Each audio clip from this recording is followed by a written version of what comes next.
చదువు సారెడు బలపాలు దోషెడు అని మా చిన్నప్పుడు మేము పట్టుకపోయే పల్క చిన్న బ్యాగు 4-5 పుస్తకాలు 2-3 వేల ఫీజులకే అందరు.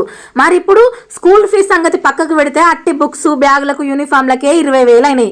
ఇప్పుడు మేమేమనాలి చెప్పు. ఇక స్కూల్ ఫీజులు అయితే మరి దారుణం అబ్బా. మా ఫ్రెండ్ వాళ్ళు హైదరాబాద్ లో ఉంటారు, వాళ్ళ దగ్గర ఎల్కేజీకే 2 లక్షలట.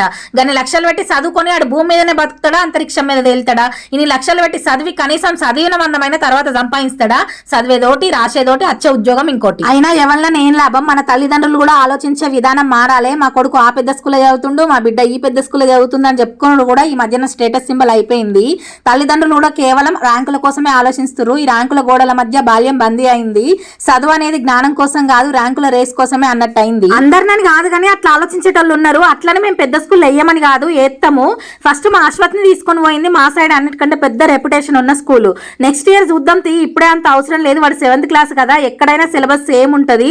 టీచర్స్ చెప్పేటి బుక్లు ఉన్నాయి కానీ వేరేటి తీసుకొచ్చి చెప్పారు కదా అని ఆలోచించి వద్దనుకున్నాము. గుణం లేని చదువు, సువాసన లేని పువ్వు రెండు ఒకటే. మా పిల్లలకు చదువుతోటి పాటు మోరల్ వాల్యూస్, డిసిప్లిన్ కావాలి అని అనుకుంటున్నాము. ఇప్పుడున్న స్కూల్ మా బడ్జెట్ కి సరిపోయేలాగా, మేము ఏ ఇబ్బంది పడకుండా వాళ్ళని చదివించుకునేలాగా ఉంది. అందుకే మార్చాలని అనుకోలేదు. అసలు ఈ ప్రైవేట్ స్కూల్ వ్యవస్థలో లేకుండా ప్రతి ఊర్లో ఉండే గవర్నమెంట్ స్కూళ్లను మంచిగా డెవలప్ చేసి అన్ని ఫెసిలిటీస్ కల్పించి పెడితే ఎంత మంచిగా ఉంటది.